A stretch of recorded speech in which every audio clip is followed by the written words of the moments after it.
Ustaz, semoga Allah melindungi dan merahmati Ustaz dan keluarga. Amin ya rabbal alamin. Izin bertanya, saya sering terjerumus dalam dosa bermaksiat ketika sendirian. Saya tahu dosa tersebut dapat menggugurkan amal ibadah saya, bahkan menghambat terkabulnya doa. Saya bertobat terjerumus lagi, bertobat terjerumus lagi. Saya pun tahu bahwa kita tidak boleh putus asa dalam mencari rahmat Allah. Bagaimana caranya agar saya bisa meninggalkan dosa ini, Ustaz? Ini pertanyaan terlalu banyak sampai orang datang kepada saya kemudian menangis di hadapan saya. Yaitu melihat ya film-film yang tidak benar, aurat-aurat wanita, melihat film porno. Ini kebiasaan anak muda zaman sekarang, anak muda zaman now. Ya. Jadi ini adalah maksiat zaman sekarang. Karena terbukanya internet, kemudian seorang bisa mengakses apa yang dia kehendaki, maka akhirnya dia terjebak dalam kecanduan melihat hal-hal yang haram. Dia berjuang, dia bertobat kembali lagi, berjuang bertobat kembali lagi. Dan hendaknya dia selalu berjuang sampai dia meninggalkan dosa tersebut. Tapi di antara hal yang bantu dia untuk meninggalkan hal ini, maka saya ingatkan bahwasanya dengan dia setiap hari seperti itu atau dalam waktu dia melakukan demikian, maka dia hanya menghabis-habiskan waktunya. Bayangkan seorang kalau setiap hari kecanduan menonton film porno, dia nonton setengah jam, 1 jam, ya. Bayangkan kalau sudah sebulan 30 jam. Bayangkan kalau sudah bertahun-tahun berapa ratus jam yang dia buang-buang untuk maksiat dan semua akan dia dapati pada hari kiamat kelak. Sampai ada beberapa orang yang kemudian terjebak dalam maksiat ini berbelasan tahun. Sampai di antara mereka ada yang sudah menikah masih terus terbawa kecanduan tersebut. Bayangkan kalau dia meninggal dalam kondisi membawa maksiat yang begitu banyak yang dia kumpul bertahun-tahun, bahkan puluhan tahun. Apa nasibnya di hari kiamat kelak? Maka dia ingat hal tersebut, jangan dia buang-buang waktunya untuk hal yang bermaksiat yang buruk seperti ini. Kemudian subhanallah, imannya bagaimana tidak turun? Semua sampah, kotoran, keburukan, kehinaan dia lihat dalam film-film seperti itu. Dulu ada seorang yang soleh namanya Jurej. Dia pernah dipanggil oleh ibunya, kemudian akhirnya dia tidak jawab karena dia sedang sholat. Maka ibunya marah, kemudian ibunya berdoa, Allahumma la tumithu hatta turiyahu wujuhal mumisat. Ibunya berdoa, ya Allah, jangan kau matikan anakku Jurej sampai kau buat dia melihat wajah pezina. Dan doa ibunya dikabulkan. Akhirnya dia dituduh berzina sampai wanita tersebut mengaku berzina dengan dia, bahkan punya anak sampai dia melihat wajah pezina tersebut. Dan ini menunjukkan melihat wajah pezina itu kehinaan. Itu kehinaan. Nah, orang nonton seperti itu dia lihat pezina lelaki, pezina wanita, dia nikmati wajah-wajah seperti itu, dan ini adalah hal yang sangat menghabiskan imannya, sangat menghinakan dirinya. Makanya dia bertobat kepada Allah Subhanahu wa taala. Kemudian perkara kedua, bayangkan kalau dia sedang bermaksiat tahu-tahu dia meninggal dunia. Sekarang Allah tutup aibnya, mungkin berapa tahun lagi Allah akan bongkar aibnya. Betapa banyak orang sekarang yang sedang menutup aibnya puluhan tahun yang lalu dibongkar oleh orang-orang yang jahat sekarang. Kalau dia tidak segera bertobat, bisa jadi suatu saat Allah akan bongkar aibnya. Ini itu perkara yang sangat menghinakan apa? Dirinya. Masih mending Allah bongkar aibnya, Allah buat dia meninggal dalam kondisi demikian. Dia sedang asik-asik melihat yang haram, tahu-tahu Allah cabut nyawanya. Maka saya ingatkan ya hadirin hadirat rahmatillah subhanahu wa taala, seorang kecanduan dengan hal ini, maka dia harus lawan. Ini namanya kecanduan. Dan kecanduan, menurut penelitian kecanduan, melihat hal-hal seperti ini lebih parah daripada kecanduan narkotik, lebih parah daripada kecanduan rokok, lebih parah daripada kecanduan khamar. Ya. Karena dia terus berfantasi ingin melihat yang bermacam-macam, tidak ada hentinya. Adapun khamar, objeknya cuma satu, itu aja. Adapun morfin, objeknya cuma satu, itu saja. Tetapi film porno objeknya banyak, judulnya banyak, pemainnya banyak. Ya, sehingga dia selalu berfantasi ingin melihat yang baru, sehingga otaknya rusak. Otaknya rusak, kecanduannya lebih parah daripada kecanduan yang lainnya.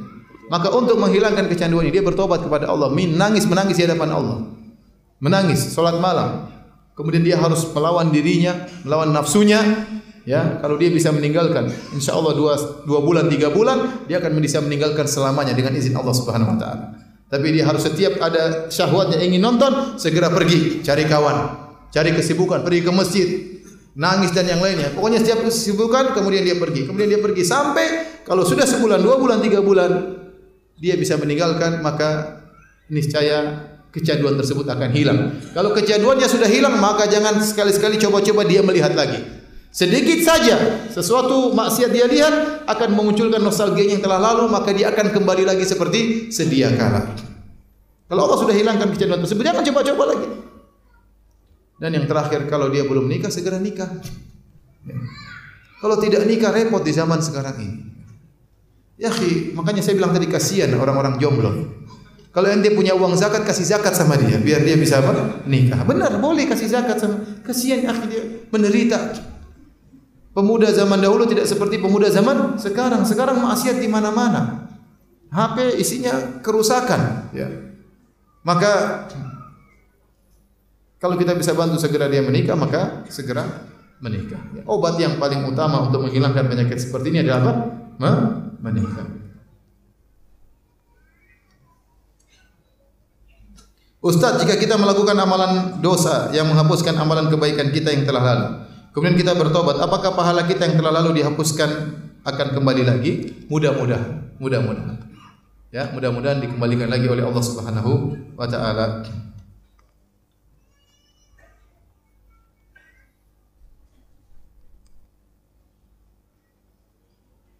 Ini sama pertanyaannya.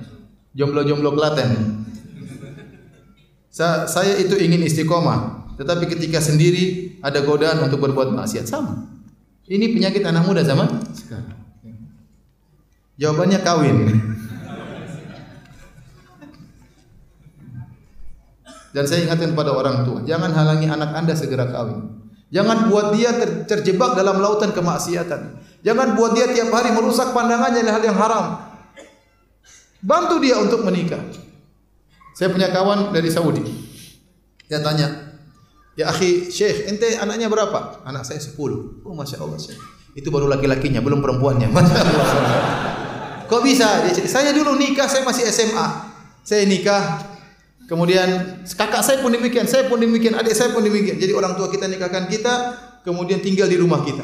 Sampai saya punya anak 2 atau 3 baru pindah rumah. Dididik oleh orang tua kita, kalau ada masalah dibimbing oleh orang tua saya, demikian.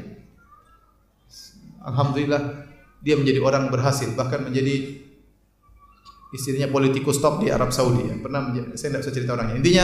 Intinya orang tuanya membantunya untuk apa? Menikah. Maka kalau anak kita terlihat gejolak macam-macam, mulai gelisah dan ini, segera nikahkan. Segera nikahkan, kita arahkan, kita carikan istri buat dia, carikan suami buat dia, kita nikahkan. Kita bimbing dia. Ya. Kalau dia kuliah kita biayai, lanjutkan kuliahmu, dia nikah enggak ada masalah, sehingga dia hilang dari berbagai macam khayalan-khayalan yang ada di benaknya akibat tontonan-tontonan yang tidak benar. Wallahu alam bishawab.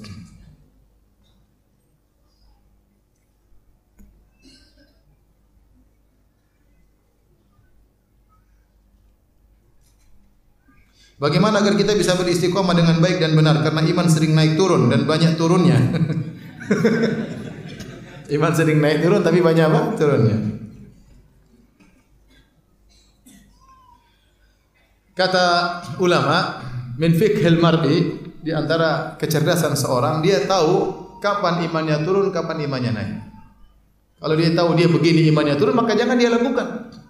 Contoh, dia tahu kalau dia ngobrol sama si fulan bakalan imannya turun. Kenapa? Si fulan tukang gibah. Ya jangan ngobrol sama dia. Dia tahu kalau dia lihat Facebook imannya turun, ya jangan buka Facebook. Kalau dia nekat ya berarti dia sengaja.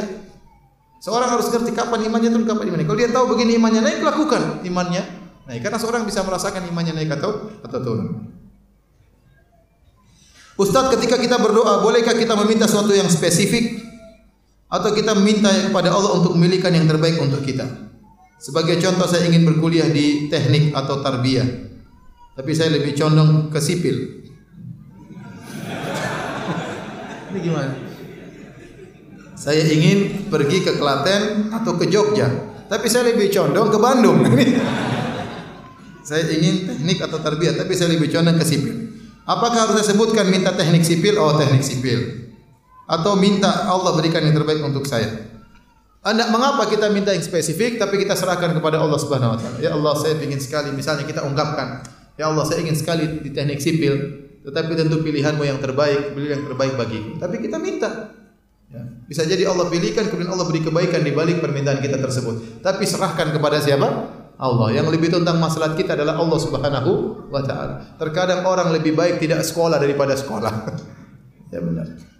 Terkadang seorang ya Banyaklah. Wa asa an takrahu syai'an asa an takrahu syai'an wa huwa khairul lakum. Betapa sering engkau membenci sesuatu itu lebih baik bagimu. Dan yang terbaik adalah al-khirah khiratullah. Yang terbaik adalah pilihan Allah Subhanahu wa taala. Ustaz, bagaimana lafal istighfarnya Rasulullah SAW yang 70 atau 100 kali? Yang lafal istighfar yang Rasulullah ajarkan banyak. Di antaranya astaghfirullah, astaghfirullah, astaghfirullah. Di antaranya astaghfirullah wa atubu ilaih. Astaghfirullah wa atubu ilaih. Rabbi ghfirli wa tub alayya innaka antat tawwabur rahim. Rabbi ghfirli wa tub alayya innaka tawwabur rahim. Allahumma ghfirli, Allahumma ghfirli. Bebas. Ya. Rabbi ghfirli, Rabbi ghfirli. Rasulullah pernah mengucapkan semuanya. Yang penting waktu Anda istighfar, Anda menghayati ucapan Anda tersebut. Rabbi ghfirli artinya ya Allah, ampunilah dosa-dosaku, ya Allah tutuplah aib-aibku, ya Allah jauhkanlah aku dampak dari maksiat yang aku lakukan. Itu makna Rabbi ghfirli. Baik, ada yang bertanya langsung?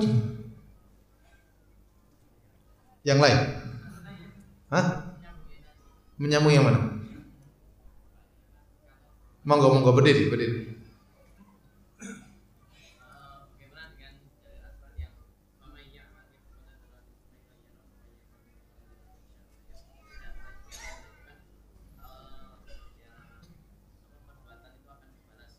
Perbuatan itu akan dibalas kalau dia tidak bertobat. Kalau dia bertobat tidak dibalas. Paham?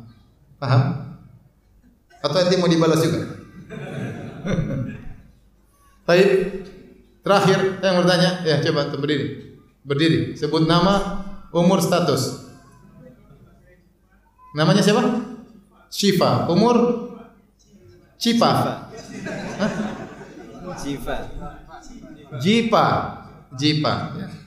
Jipa. Usia berapa? 29 tahun. Status sudah menikah. Sudah punya anak? Alhamdulillah. Apa pertanyaannya?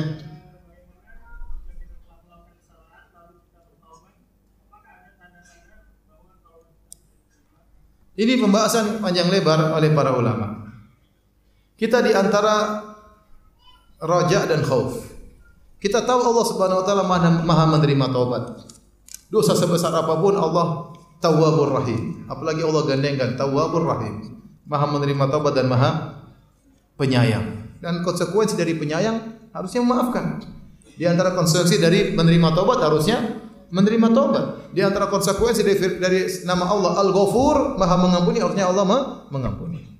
Seharusnya kalau kita bertobat Allah ampuni kita. Yang penting kita memenuhi persyaratan apa? Taubat.